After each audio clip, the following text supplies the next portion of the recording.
Hi to everybody and welcome to today's event where we have the pleasure to present MPC Energy Solutions. To help us through today's presentation, we have CFO and interim CEO Stefan Meisner. Today's event, we will cover the H1 report you released this morning. I think the main headline to me was you kept your guidance. I guess that's the most important signal in this report, but you will of course dig a little bit more into it. As always, you are encouraged to ask questions during this presentation. Do it in the box down below. Do it in Danish, do it in English. I will try and translate to the best of my ability. But for now, Stefan, I think I will hand the call over to you. Thank you, Michael, and thank you to everybody for joining here today. You're right, we did keep our guidance. For the most part, we are exactly where we want to be at the end of the second quarter and the half of the year. Both in operational progress and in terms of numbers. I will give a very brief review of what we've been up to for the past 6 months, and then I really would like to focus more on any questions that the audience or you might have. So for us as a young company, it has been a very good first half of the year. We connected 3 more projects to the power grids, getting them operational, which significantly increased our installed operational capacity by 37 megawatt, which now means we have 53 megawatts under operation.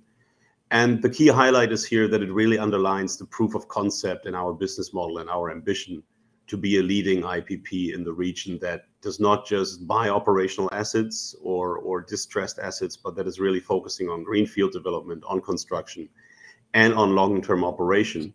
And 2 projects where that became very visible in the first half was Santa Rosa and Villa Sol. It's a 21 megawatt solar PV plant we have now operational in El Salvador. And this project was with us from the very beginning, and we really took it from greenfield development through construction to operation. And it was also the case for Los Girasoles, a solar PV plant of 12 megawatts in Colombia. Same pattern, a little bit longer development and construction time, but after all, testing and commissioning at the end of the second quarter was completed, and we now also have the asset operational. So on that front, I think we've once again shown that we can actually be a full cycle IPP. We can take projects from greenfield development through to operations. And the operational results, especially for Santa Rosa Villa Sol, because that one has been operational for a few months now, are exactly as we want them to be. It's a high return project, and so far it has delivered on the projections that we've created. This is, of course, only part of our business. For me, the much more interesting part, at least at the moment, as interest rates are high and maybe new investment decisions require more or different considerations than 2 years ago, is that we started new development activities, meaning that we started new greenfield developments, we signed new power purchase agreements. Most prominently, of course, the one in Guatemala, where we now have a 65 megawatt solar PV plant under development, to ultimately supply energy to the IMSA group, which is really one of the cornerstone companies out there in the region. And the second Guatemala project also commenced development already, where we're now looking for connection points in the grid, where we're looking for land. So Guatemala for the foreseeable future will remain a key core market focus for us when it comes to development. And the same in Panama. Panama, one of the markets that we wanted to enter for some time. We now signed a co-development agreement with a local company. And our ambition here is to at least develop 50 megawatts over the next years. And El Salvador, based on the good experiences we've made in the past and our largest shareholder, MPC Capital, has made in the country in the past, we believe it's time to aggressively enter the market and start new developments there as well. The power sector is strong. It's clearly something where risk is most often misjudged if you just look at it from a top-down meta perspective.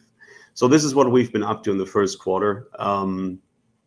As I said, I believe development for the time being will be where, yes, maybe risk is the highest, but the expenses that you have to incur and the steps you have to take to mature it, they are at least part and parcel of our business. So we're very comfortable with this, and this is where we can very quickly, by securing land, by securing interconnection points, by signing new power purchase agreements, really create shareholder value in a short period of time.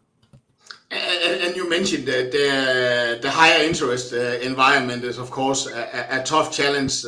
Maybe the solar panels or the cost of building is coming a little bit down, but the interest. So I guess another proof in the pudding in a new environment is that you will go from the development activities and stage to a decision to build. So is there expectations of any of such announcements in this year that you will actually commence the very expensive period, the expensive scale of the project and start building? Is there any chance of getting some proof of that part? There is a chance. There is a chance. The project for the IMSA group, which I mentioned in Guatemala, that decision to develop the project was only taken a few months ago, where we already knew about the high interest rates, where we already sounded the market in terms of financing, where we sounded the market in terms of module prices and EPC contractor prices. And you're right, module prices are expected to come down. We are talking to the top tier suppliers in the world, and they are telling us that we can, because a new kind of module technology is being focused on in Chinese manufacturing starting next year, that the one that they're phasing out, which perfectly suits our purposes, prices will be a bit of a fire sale projection here for the Q4, that they say, look, whatever we still have in storage, we have to let go. And even without that, the projection long term for polysilicon prices, other raw materials, and modules itself is going to come down significantly, in our view, to somewhere between 15 and 16.5 cents US dollar cents per watt peak. And with regards to your question on an investment decision, yes, we hope that the Guatemala project will smoothly develop, and that in Q4, latest Q1 next year, we can make the final investment decision. As I said, the financing has been lined up. The due diligence of the lenders is supposed to commence end of August, early September. And I think there's a very high probability that this project, because we already knew the conditions when we started on development and signed the PPA, that we will take a positive investment decision here. And for the others, let's see how development goes. Let's see how the market changes. And if we believe that, hey, for example, in Panama, 6 months from now, we will be ready to build, is it really the time to invest? Can we really invest above our cost of capital? Or is maybe selling to someone with lower cost of capital the better option? That is what we will do on a case-by-case basis. Perfect. Now, the progress in the first half has also, of course, been reflected in the financials. We have significantly increased on all fronts. Energy output is almost 3 times what it was a year ago, which is no surprise. Last year, we only had 1 operational assets. Now we have 3. And we are very well on track to get above the 100 gigawatt hours per year of energy delivered this year, which is why, as you mentioned earlier, we really see no reason why we should change our forecast and our guidance, especially because we knew that projects would come online step by step this year, meaning the projection was always a little bit backloaded in terms of when revenues are coming. And in Q3, in the Northern Hemisphere, the seasonal patterns help us, because with July, August, and in part September, we have the really, really strong solar radiation months. So this is where it matters the most. And this is why we're happy that Los Girasoles was able to connect on time for that. And with our project in Mexico and El Salvador, the ones that really yield the high revenues and returns this year, I think we're very well positioned. Project revenue is also up. Project operating profits are up.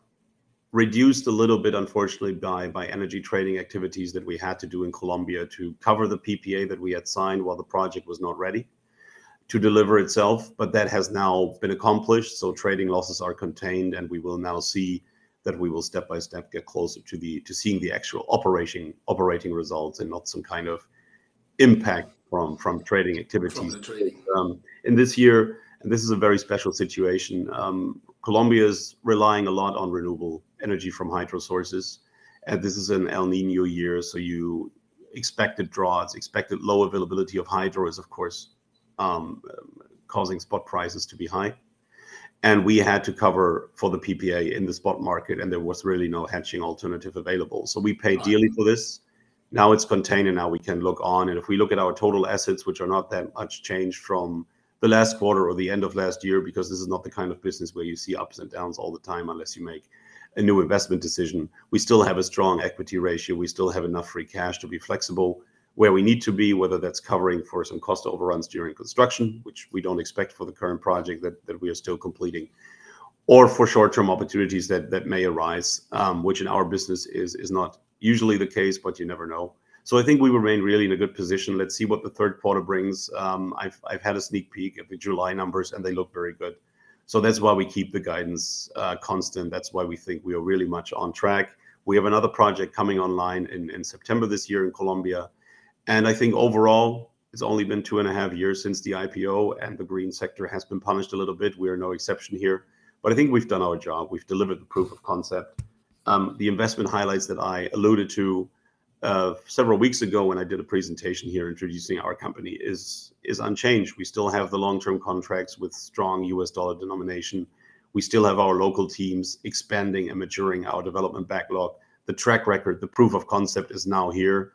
And ultimately, we still have options to actually increase the returns of the projects that we even have under operation by securing project finance once it becomes attractive again, by insourcing certain services like O&M once the asset base is large enough.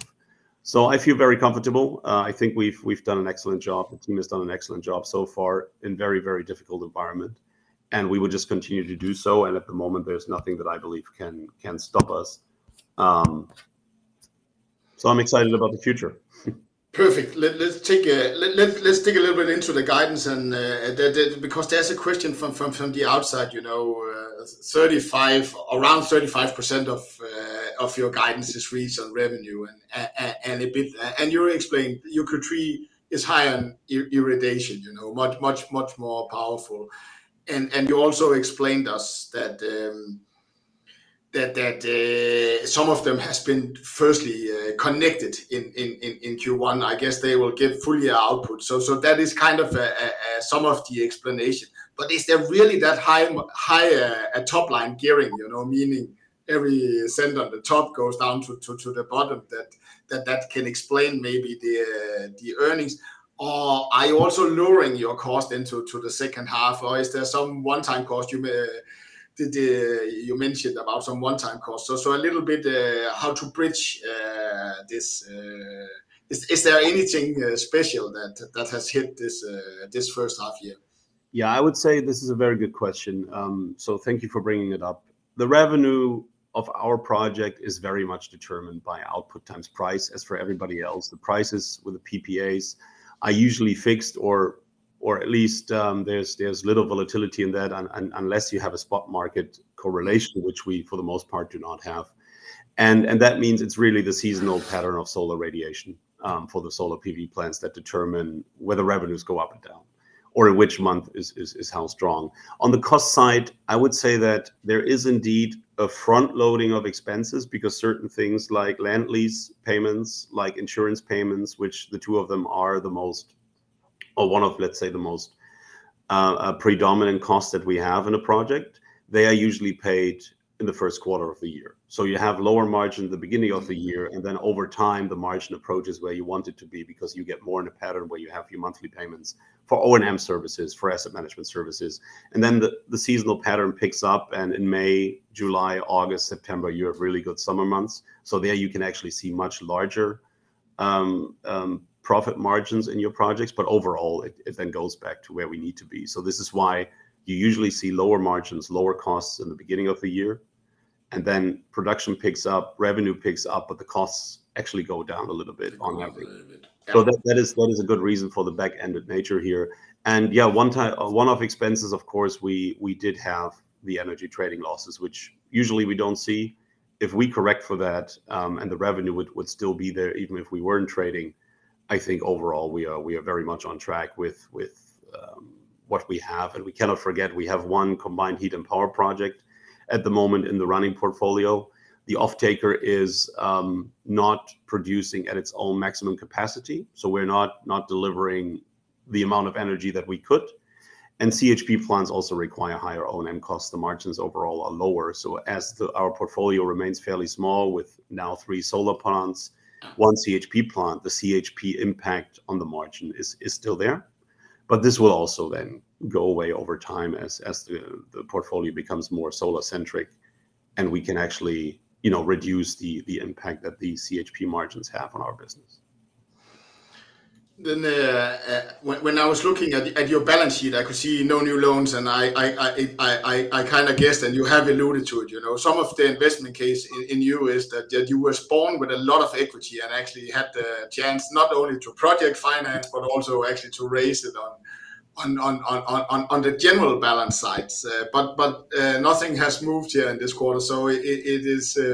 A little bit, is that the same as you are also awaiting that? Is it still a part of your strategy if interest will come a little bit down, that you will try and generate higher IRR to investors by leveraging up your balance sheet?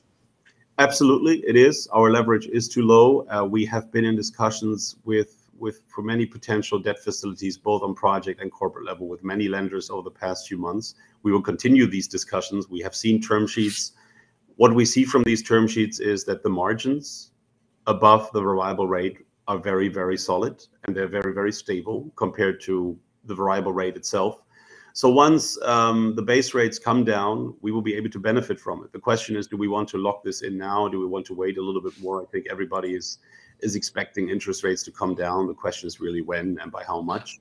But overall, I think the upside for us by locking in new debt contracts is bigger than the additional downside.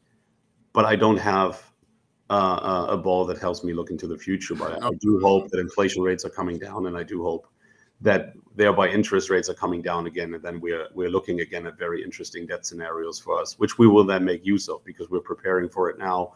We're in contact, we have the term sheets, and we can get into due diligences with lenders, and I would say the next 6 months we could really be lined up to secure additional financing early next year.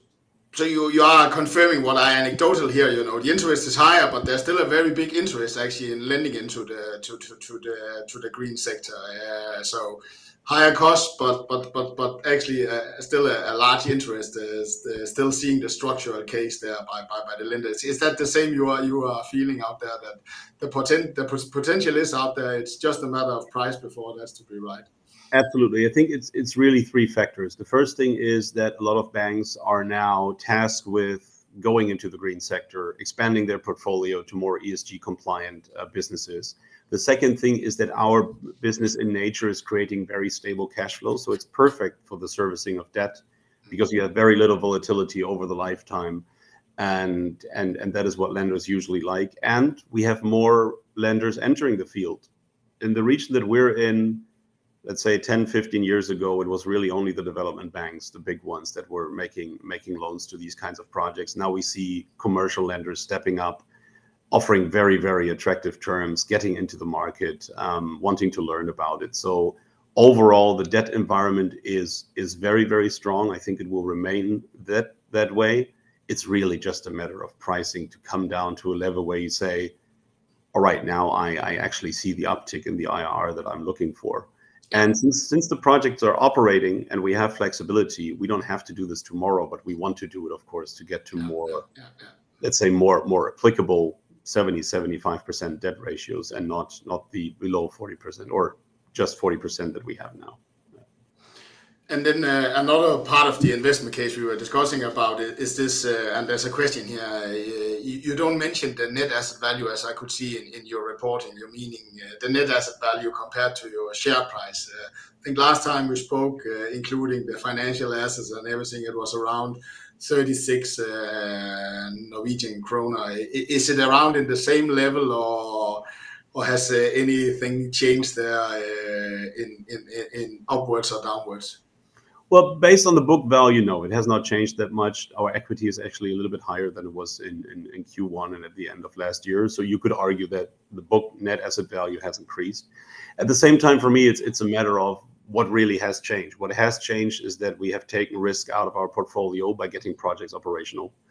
And I think if you just make that case, if you just say, look, they took the money that they raised, they invested part of it in projects that are now operational, that are now yielding returns, and let's say overall we so far invested 60 million, and even if I just say, okay, they got a 10-11% return, that should show you what the portfolio itself has created in value. And then the question is, what are you deducting? Are you putting a value on the development backlog, or do you not know what it's worth? We've had the discussion that we are still very small. We're building a company, meaning overhead are comparatively high, but this is something that will go away as we grow the asset base. So I think that we have already made a good, smart investments. That value is there. And the net asset value that we have in our books is certainly much closer to the truth than what the market is pricing us at the moment. And we can have a philosophy discussion why that is and why it's not picking up, even on news like today or good news or bad news in the past. But this is nothing that we can influence. We will just continue to do our job to deliver, and then at the time the results will be there, and I think the market will see it as well. Yeah, I guess the proof in pudding is really if you can deliver the 10 and the 7 million, and I guess the next quarter will be where the rubber really meets the road, as I said to you before, because you have a much higher income there, but be interesting. Then there's also a question, and I think investors is always thinking about that when you have had a CEO change. You are interim CEO now. Any big changes in strategy or execution or and etc. coming out of this, you might say, management change? I guess investors are always interesting to hear whether there's not small steps, but anything big in the line of strategy change. No, I mean, if that were the case, then that would have meant that our previous CEO and I didn't agree on anything, or that I had a totally different view about what the future should be like. I think it's more a matter of fine-tuning, reshifting focus a little bit. I'm very much a believer that development is where we should focus more resources to create additional value, especially in times where interest rates are so high. But other than that, no, we want to remain a leading IPP or become a leading IPP in the region. We want to start greenfield developments. We want to be long-term operators. It's more a matter of, I guess, fine-tuning of seeing where we may have missed additional value. Of course, we did not agree on everything, but it's not like we have to pivot strategically. Ours is a long-term business. It's a very interesting market that we're in. And I think overall, there's no need to now make a 180-degree turn and just walk in a different direction. It's more a matter of fine-tuning within a 20-degree angle or so. Yeah. So it more the market is pushing, because you mentioned actually, and sometimes some value actually can be shown by being willing to sell early development stage projects. But I don't know whether that was your strategy before, and you are now mentioning it. But it seems to me whether there are some movements there, or that could be interesting for investors to follow, whether it's better for you to focus in some regions and sell some from, and already show that there also have been some value creation in that part of the step. I know the big one is building and then operating it, but there could also already have been created some value in that part of the process. So I don't know whether that's new or you always have been willing to do that. Let's put it this way. Asset rotation, as we called it, so maybe selling an asset in part or in whole at an earlier stage, has always been part of the discussion. It's always on the table. We did not really see the need for it as long as interest rates were low, and we knew that we could get good returns, and we don't want to give that return away. Now, of course, it has changed a little bit, and I think a core item, and I don't say this because I need to prove it to the market, but there is at the moment no real price point that we've given on what development assets are worth at a certain point in time. Yeah. And that's why I think it's an interesting discovery that we also have to help the market with. And now that interest rates are higher, that our own cost of capital are higher, and that we need to be a bit more careful what investments to make, we really have to be certain that we're not, wasting money, so to speak. And we know the interest in the sector is there. I think the probability of us selling a project rather than building it ourselves has increased, and therefore that data point that so far is missing is also getting closer to be revealed. And what about farm downs on already developed projects? Is that also a part of your playbook, or will be a part of your playbook in the future? Because that is kind of a way of maybe bridging a medium-term high interest period, that could be bridged that way, because I guess already that could be a way of bridging that period. So I don't know, has it been a part of your strategy, your playbook also earlier, or will it maybe be in the future? We are in active discussions with potential co-investors on that, who have no problem coming into an operational asset or construction asset, taking some of the equity and some of the risk. So yes, of course, it's part of the strategy. It's part of our thinking, and we're in discussions to see where that goes. Perfect. I think that was the last question I had on my paper and from the outside. Thank you to you, Stefan, for taking us through the H1, and it will be interesting to see when the rubber meets the road in Q3 whether the projections was correct. So thank you to everybody for listening in, and thank you to you, Stefan. It's my pleasure, Mike.